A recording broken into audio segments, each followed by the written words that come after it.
Hi everybody, it's Matt Siddell, and today I'm joined by Paul Taylor. He's an investor, property developer, property investor, entrepreneur, angel investor, gym owner. We got so much to talk about. We're going to try and make it quite informal and chatty because we'll get more out of him that way. But first of all, Paul, how's the crisis treating you? It's been a challenge, as you can imagine, and it's been very different trying to sort of manage everything remotely, not have all the staff in. It's been a real tricky time, to be fair. I think we can talk about the good parts and the bad parts, but you've got quite a few business interests, haven't you? Just give us a quick overview of what you're involved in. Yeah, so there's I try and keep everything quite diverse. Obviously, property is the core business, be that developments, HMOs, refurbs, etc. And investing over the last few years into different businesses. I've had a gym for a long time, 10 plus years. That's been a bit hard, as you can imagine. And other businesses are like a website company, flooring company, oil trading company. That's your background, right? You're an oil trader for 20 years. Yeah, so a broker up in Liverpool Street for nearly 20 years. It was half my life the day I left. How many train journeys was that? Because I know you worked it out. Say again? How many train journeys? It was over a year of my life just commuting that I worked out. And I think it was 52% of my life the day I left. Bet you made a shitload of money though. Yeah, it was okay. That was probably the reason I stayed there longer than I should have done. But how old were you when you quit the city? 37. Retired at 37, found it boring, decided to get involved in all sorts of things. Yeah, I got bored very quickly. You soon realise how much you actually do enjoy the camaraderie of being in an office when you suddenly sat at home all day on your own, which is good training for this, I guess. Yeah, but mate, it's Bank Holiday Friday, and you didn't realise it, I didn't realise it. We both got up, and I didn't know if it was Saturday or Monday or what, but... Every day's the same. It has been for like 3 years, but it's especially compounded by the circumstances. Now, is that because you love working and every day's a work day, or you don't really work that hard and every day's a Saturday?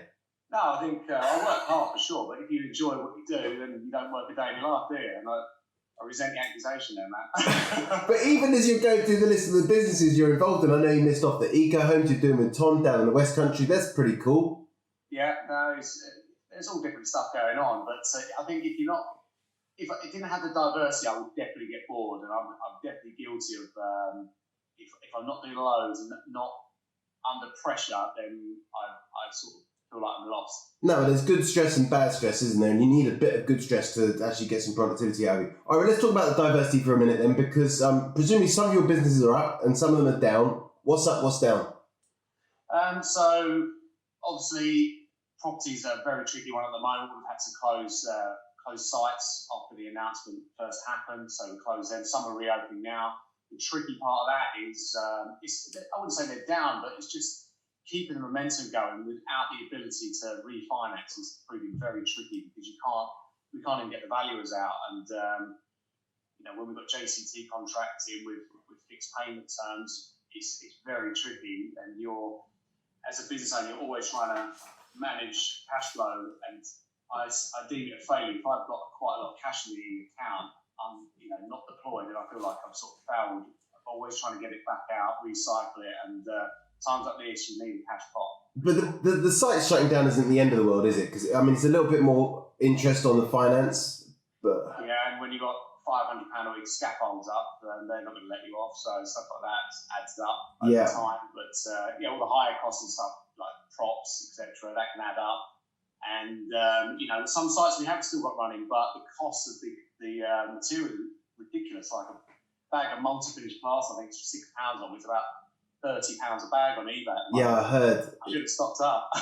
But also, like the suppliers and stuff, whereas they'd normally get it to you by 8 o'clock the next morning, it's now like a week, 10 days. Yeah, it's pretty difficult to manage, and you're having a lot of downtime with the trades that are on site. So it is almost a fine balancing act whether it is viable to keep the site open. What about the rent and tenants? Are they all managing to stay on top of their rent? I know some of my fellow landlords. I mean, they get paid weekly, so they're seeing effects a lot sooner than we are. We're starting to see some voids, not too many, thankfully, but the trickiest one I had was I took on these rent-to-rent offices that we exchanged on before this all happened, and I had to complete during the 2 weeks after lockdown. I was contractually obliged to complete. Had to get a declaration signed by in the presence of solicitor, which proved very tricky. I had to do about 30 calls to go and get that done. But now I've got these 30 odd business tenants, possibly the worst ever time. But how many square foot were those 3 offices? so it's probably around 12 to, I think it's about 12 to 13,000 square feet across the 3 premises. So it's fairly decent size, but smaller offices it's carved up into. So that's a tough time to enter that market. Oh, it's you couldn't have called it any worse time. But we can't even get in there to meet the tenants. That's the worst thing. No. We can't even do the handover properly. But surely you're hedged and diversified. What other stuff are you involved in that's up? The trading company is doing really well because it just naturally thrives in volatility, which is crazy at the moment. The market's all over the place. Crude's at massive lows, as everyone's seen in the papers. The stock market's all over the place, and that's doing really well because experienced guys, ex-clients of mine, have known for years and years that are managing that book really well, and it's a great thing to have in times like these. And you've got to have something that goes up. It's a bad time for sure, but having that outlet is keeps your focus and keeps you feeling all right about the situation. What about your Amazon business?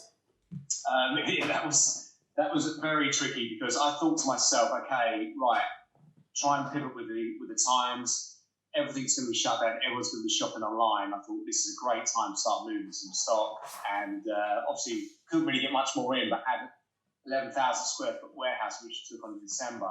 It was nearly full. So well, hold on a minute. We better tell everyone how you started your Amazon business. Jan 1st last year, what did you do? So I set out, in 1 year to try and make £100,000 from zero, just using spare time, just to prove the case that anyone can make money online, anyone can start a business. So this is none of your own money, none of your existing contacts, in your spare time, 0 to 100 grand. You gave yourself 12 months to do it. I remember at the beginning, it was a bit of a pain for you really, because there was other stuff you could put your time into to make more money. Of course, it's not the best use of time, but I actually love trading and buying and selling. It's just my natural flow, and I get as much joy out of making a tenner on something I paid £1 for than I do doing a big development, which is sad to admit, but it's the actual truth. And it's where I come from. And you didn't just hit the 100 grand; you smashed it, right? What did you get to by the end of the year? It was about 420, I think it was by the end, sort of net position. Most of it in stock by the end. And, it was. I think we got to the 100,000. I think it was about 90, just under 100 days. I think it was like 97, 98 days. And then you just presumably started to take off.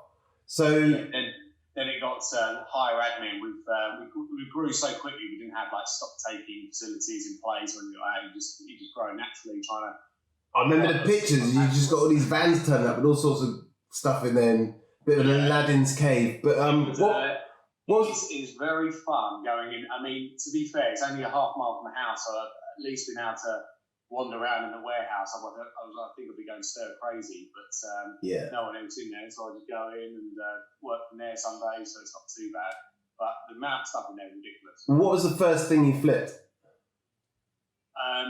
Back last year.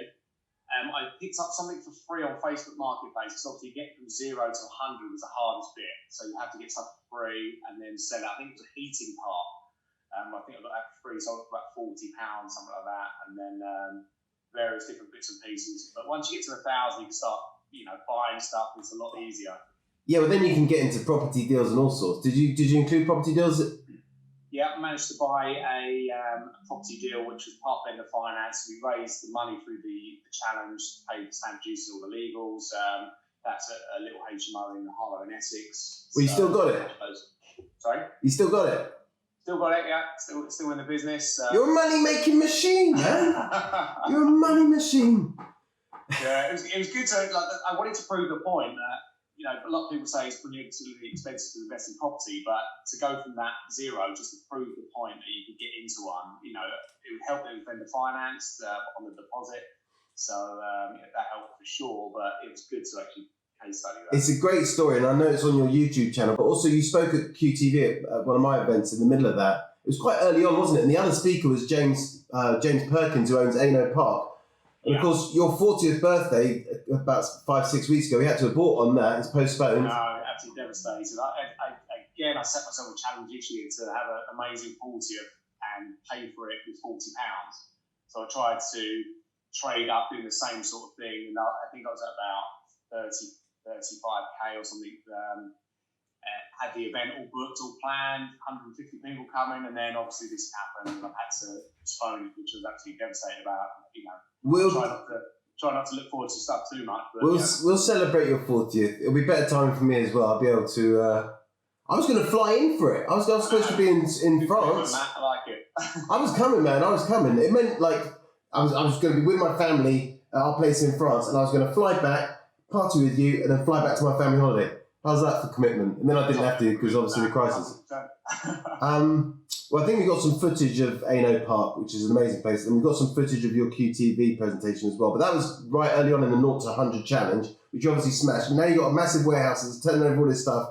What, and you've got staff helping you run that business as well? Yeah, so obviously we had to furlough a few of them because it's most of the work's done on site, so you can't really do it remotely. But yeah, it's been an interesting challenge. Like the best thing we had, we luckily bought a repossessed gym just before this happened, and the price of gym equipment went through the roof overnight, as you can imagine. So it was closed. So literally shipping stuff out on pallets, left, right, centre, just trying to get that gone. So you were flogging gym equipment as the crisis was kicking off, and everyone wanted to have gym equipment at home. It was crazy, and you just got to try and go with wherever the demand is, I guess, at the time. Yeah. And luckily, we also had probably 2,000 items of PPE in the warehouse as well, which we had a charity buy a load to donate to the NHS. We matched that as well, so I think we got 800 full kits out to NHS staff. That was great. Good, man, because I know we're sitting there talking about making money, but ultimately it's fun making money, and keeping it all for yourself is not cool. We're giving 25% of our profits to PPE equipment for the NHS during the lockdown. Yeah, and I know you do the same with the bike charity, and it's good to do. It does make you feel a bit better about actually trying to make money out of stuff. There's a number of reasons why you do it. Like, one, because you can help people and it's easy for you to help them, but also because then it gives you a license to do what you actually love doing without being a complete arsehole, which is making money and doing deals. Yeah, I think I just actually thrive on doing a deal, and I'm 100% guilty of losing focus on a smaller deal when there's bigger ones to be had. Like that's 100% true, but I just love the negotiation of anything. Yeah. I've never negotiated with you. I don't think I'd want to. I think it'd be very time consuming. Return on investment there. I know you got your boy heavily involved in the 0 to 100 grand challenge. Is that to fund his school fees or because you want to give him an education yourself? I just think, the entrepreneurial side of things, I think, isn't taught well enough in schools, for sure. I went to college, did business, and then started work straight away, and I didn't really feel like I had that. I didn't have the confidence to be able to run my own business until I was in my late 20s, and I think teaching them that young gives him the ability to make choices whether he wants to set up himself or whether he wants to be an employee. So you left school at 16, did you? Yeah, I was 16. I did a GNVQ, which is like an A-level equivalent at the time. They said it was a new thing, which they cancelled a few years later. So I started work at just before 18. Right. And then, as I said, there till 37. I went for 6 months to save up to go travelling, and I was still there 20 years later. Fair enough. How many firms did you work at in 20 years? One desk. Which one was that? Tradition.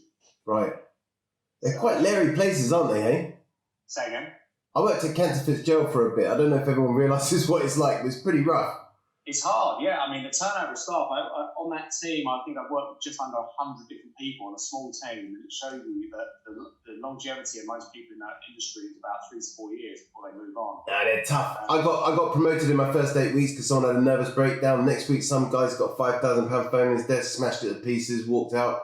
It's stressful because... Ambulances coming in, taking guys off, having a heart attack. It's a proper bear pit. Yeah, it's high pressure, and the worst thing about it is you can have real quiet periods, and it's a mental challenge sometimes, and then you could wander off the desk for 30 seconds and miss a deal you've been working on for a week. Yeah, it's like that. It's hard. But not all firms are like that. Not all firms are like Wolf and Wall Street. I mean, I didn't. There was a couple of firms I worked at which was just a mistake, and I realised they were wrong uns. And then there are more sophisticated corners of trading and stuff. But when did you start investing in things on a personal basis then?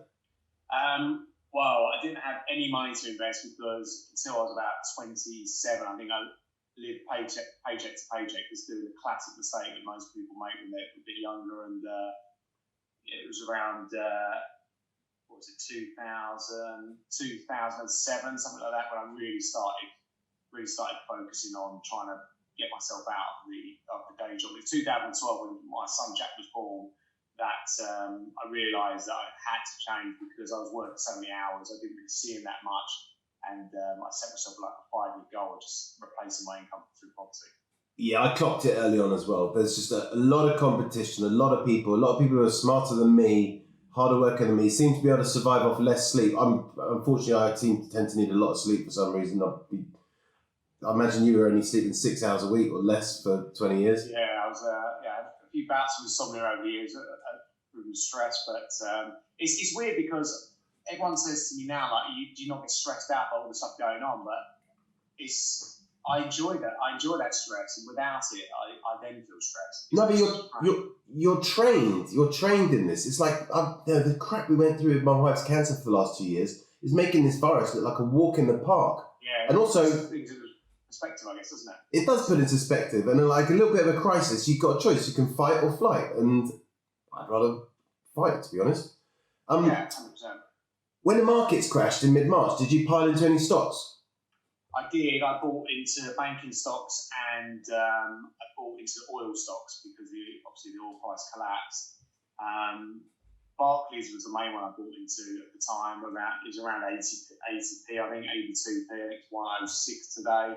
I'm surprised you didn't buy Amazon. We got a graph of Amazon over the last 3 months, and you can see how it's dipped and how it's bounced back up now. I bet that makes you a bit sick when you look at that. It does. It's been good to me, Amazon, so far. So I need a list of stocks that I'd buy when the market crashes. Because we even had a couple of hedge fund managers on a call with all the Qandor members, and they were telling us, like, this is just a diabolical market to sell in. Hoover up anything you can. And they were Amazon, Netflix, Peloton. We've got the graphs all here. You can see how they've bounced back. It's easy to say that with hindsight, right? It's just mass panic, isn't it? And you always try and buy into that. And that's a prime example about 2 months ago. But mate, I thought you loved the jumble sale. Isn't that how you've been spending your weekends since you started your Amazon business?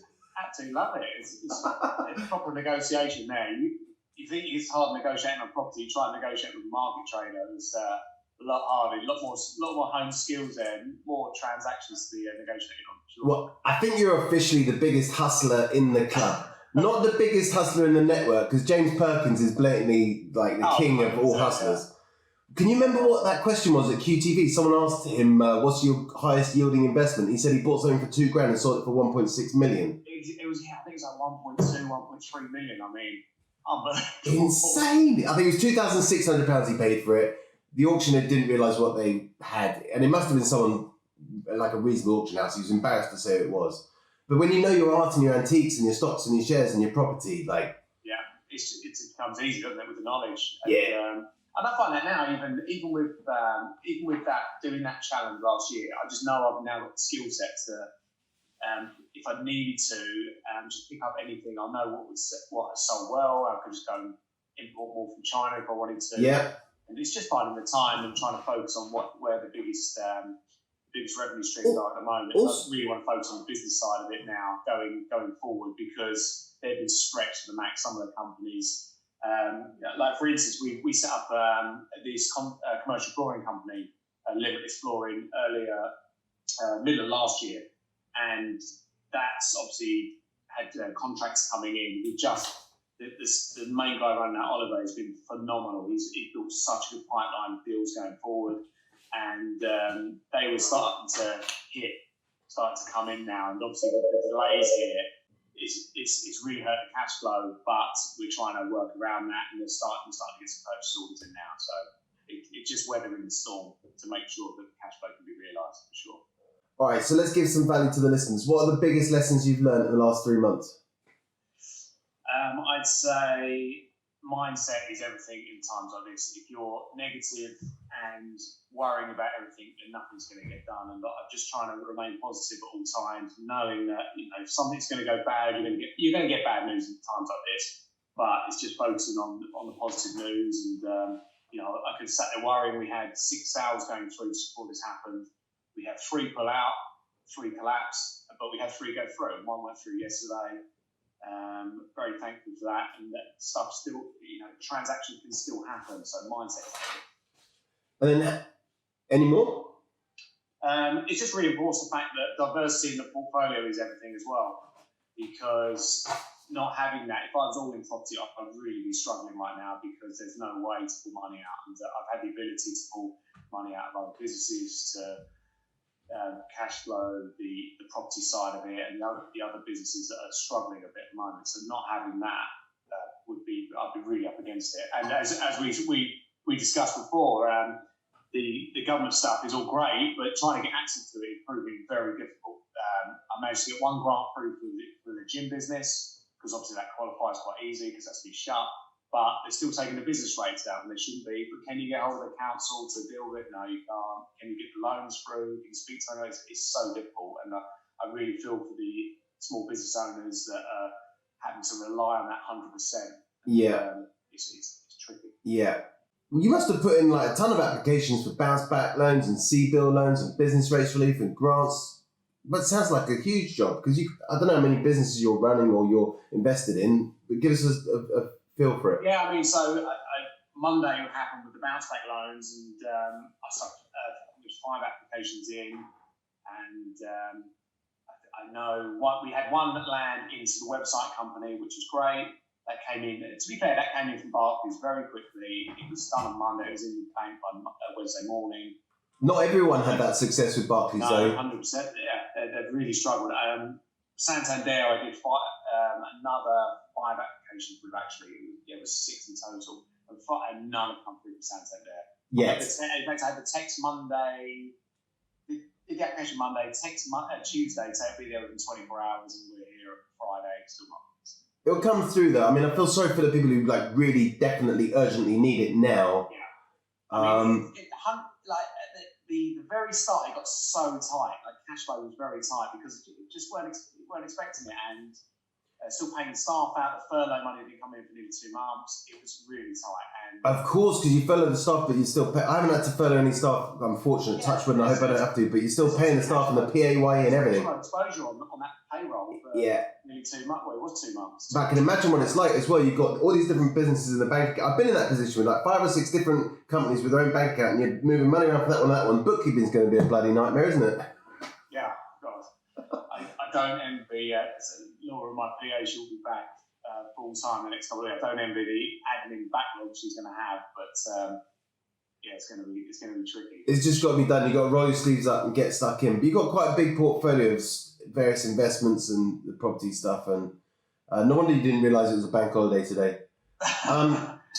Every day's a work day. All right, so we touched on the staff issues before, but there's presumably had to be some difficult decisions made. How have you managed your commitments to staff across all these businesses? It's just working with case by case in each business, and we certainly had to furlough some people. I mean, the gym one was an obvious one. That went from decent revenue to 0 revenue overnight because we froze all the memberships. We didn't want people cancelling their direct debit, so all the staff were furloughed there day one. Some have been fine, like the website company. They're obviously naturally set up to work remotely on laptops, so they've been working fully, still quoting. I mean, we had a lot of pipeline deals happening with web building stuff, and as you can imagine, the first thing people cutting are marketing expenses. But they're still quoting, still tendering for stuff, and that's worked fine. So it just depends on different businesses. Well, it's digital as well, and everyone's now dependent on technology and digital to get them to not just getting through the crisis, but to evolve and move forward and everything. I'm embracing it. I'm making as many improvements as I can. Every change has got to be a step forward. I think that the website of that business is going to grow massively in the next couple of years, because I think this is a real wake-up call for most standalone physical businesses that they need an online presence. That is a very harsh reality, and I think the ones that will survive will have to have an online presence to cover anything like this happening again. Yeah, not just an online presence, but like online functionality. So like some of the heavy lifting is done online. Yeah, and a lot of the prime example is the construction. A lot of the construction side, you know, where they've got QSs in house, etc.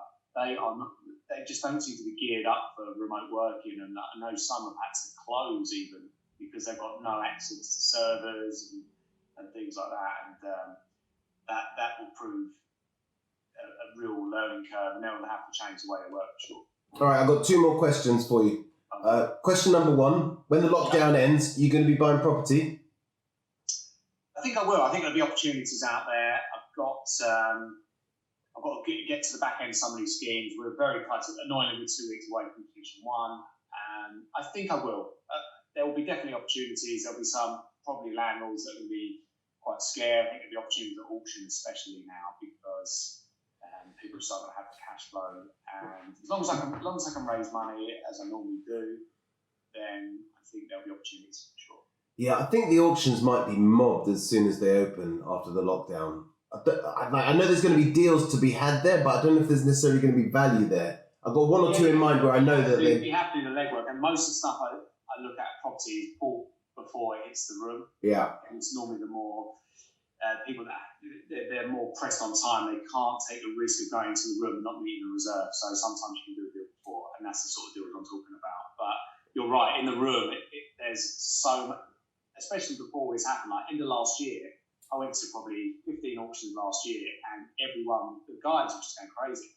Well, I know a couple of guys. I'm not going to say the auction house in particular, but I know a couple of guys that sell, like this particular auction room is their exit. They can buy cheaper than they can sell in that auction house, and they'll put their stuff through there. Yeah. There's one guy who's got 50 lots in every auction because he can buy cheaper than he can get in the auction houses. So there's sometimes arbitrage between. I've been to an auction where next door is for sale for less than it goes in the auction, and one next door was, for better condition. Well, quite often when I had my air hunting business, when we were tracing the missing heirs, it was because there was a house, and we'd always go for the properties in London and then find the heirs all over the world. And quite often they were sold in the auction rooms. And sometimes I'd look at what people have paid when the market's strong and everyone just assumes that everything's cheap and it must be a deal. And there are some astronomical prices. All right, last question. And they often see the guide price is so low that everyone runs in, don't they, thinking they get it. Well, as the guy's got to be 90% of the reserve, right? So they can't go too low. But then if they can talk the vendor into a low reserve, which is one in particular auction house tried to do with me, and I didn't appreciate it, so I went to his competition. But yeah, I mean, you can whip up such a frenzy. I quite like selling property like that. Ask for offers in excess or something that's reasonable and extract all the best bits. Once the hammer's down, you exchange. It's great. Yeah. You got your money in 28 days. So perfect. All right, last question then. When are we having your 40th at Ayno Park? December. Yes! I was going to put it September, but that might have been touch and go. But as you can imagine, everyone's trying to move their weddings from summer, so I was very limited on dates. It's going to be back in December, probably between Christmas and New Year. Okay. It can't come soon enough. Last question, part 2. Who won in the negotiation between you and James Perkin over moving the date? I didn't speak to him directly, but his team, they definitely won. Oh, I thought you might have said it was a draw. I told you he was a better hustler than you. Definitely. Paul, good to see you. What date in December is it? Have I got to fly back in from France again? I haven't said it yet, but it'll be between Christmas and New Year. Oh, bloody hell, it's going to cost me hundreds. Back. All right, that means I've got... It'll probably be the next time we go out. Yeah, it might be. Yeah. Well, hopefully it'll be Christmas this year. Mate, it's been great to have you on the show. Thanks for joining us.